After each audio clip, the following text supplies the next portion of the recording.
Ok, c'est parti pour une petite session de cash game Polymitoma.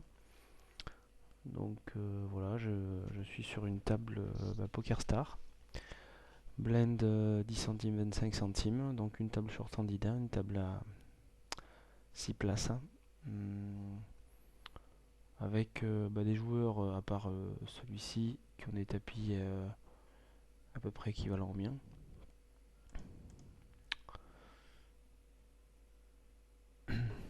Voilà. Donc, je vais essayer de vous expliquer un petit peu ma façon de jouer sur cette table de Polymitoma. Donc déjà, une sélection des mains de départ assez draconienne, hein. En général, beaucoup de joueurs vont voir le flop, donc de mauvaises sélections de mains de départ. C'est un peu le piège en main. Jouer beaucoup de mains, donc des mains qui vont aller vers des tirages non max, voire faibles. Et c'est un peu le piège du Oma, quoi. C'est de tirer une flush hauteur valet, hauteur 10, et de s'apercevoir qu'en face, on a une flush max ou une flush au roi. Voilà, pareil pour les suites et compagnie. Donc l'Oma c'est un jeu de tirage, hein. Un jeu avec beaucoup d'action parce que le pot limite, ça part très vite en live, hein. Ça part très vite en sucette quand ça pote et pote et pote. Voilà.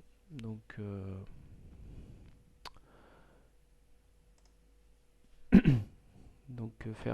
faut faire assez attention à ça. Et ne pas oublier que même avec le nuts au flop, on peut être sur un coin flip, voire légèrement défavorable. C'est une main que j'avais postée il n'y a pas longtemps en fait, qu'on pourrait retrouver sur le forum où j'avais floppé un brelan de 10 qui était le brelan max, et mon adversaire avec une paire de 10 en main. Et mon adversaire, donc c'était parti à tapis au flop. Et mon adversaire en fait avait un tirage quinte par les debout et couleur par les debout. Et avait donc un très grand nombre d'outs.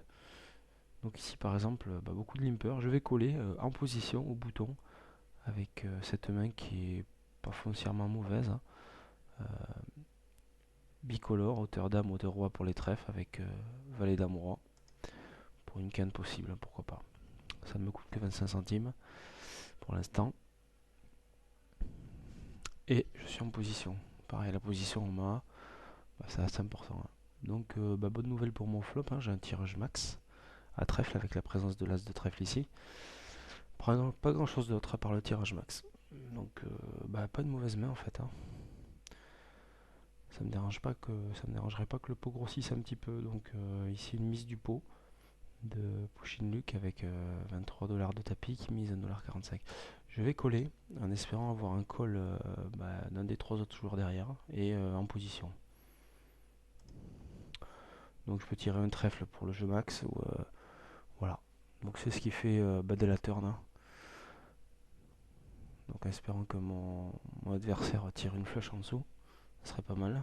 Donc là un petit peu peur de la flush.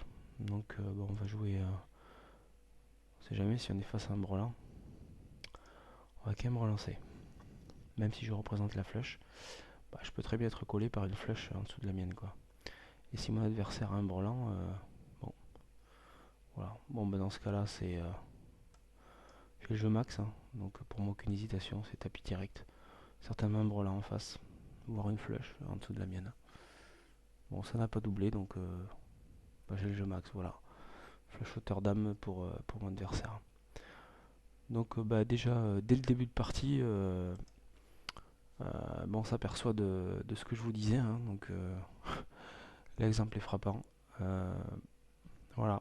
Donc l'Omaha, sélectionner ses mains de départ, c'est quoi? C'est ça, c'est sélectionner des mains euh, où on tendra vers des tirages max, second max.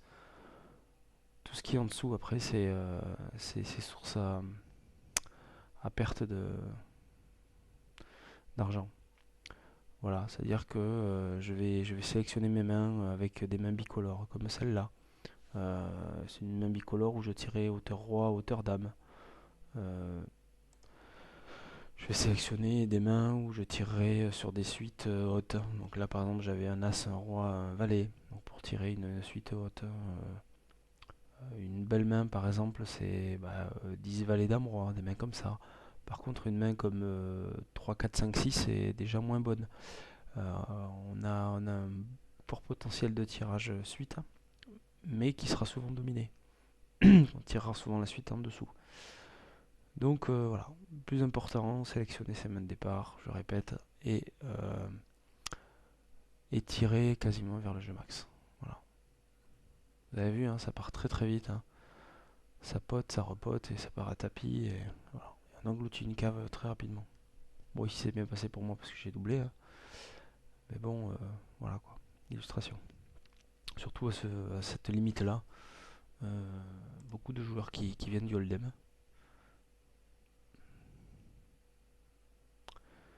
Donc ici, qu'est-ce que j'ai floppé? Pas grand-chose, hein.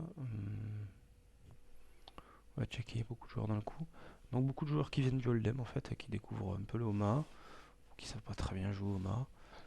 J'ai pas la prétention d'être un grand joueur de Omaha, mais bon, j'ai un peu étudié la chose. Et, euh, et souvent, on s'aperçoit qu'il y a un avantage un peu sur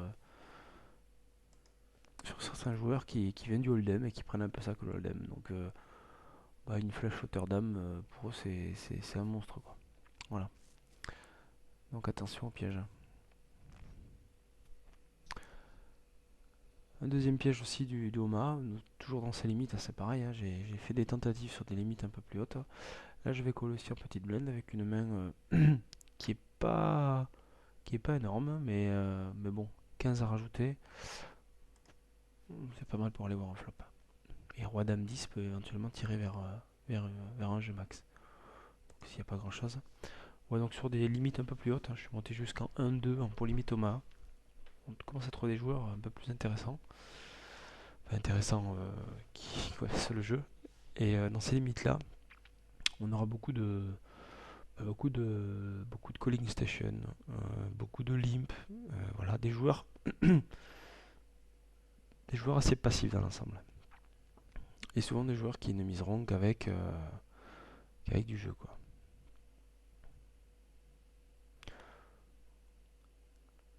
Donc il y a pas mal de possibilités en sélectionnant bien ses mains de départ et d'attraper des flops. Et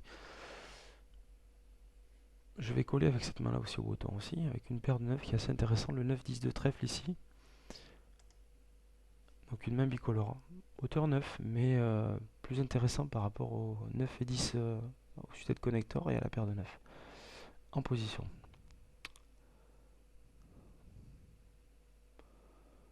Voilà, bon, pas un super flop pour moi, par contre pour mes adversaires non plus je pense. Bon, moi, je vais faire une mise du pot ici pour voir ce que ça donne.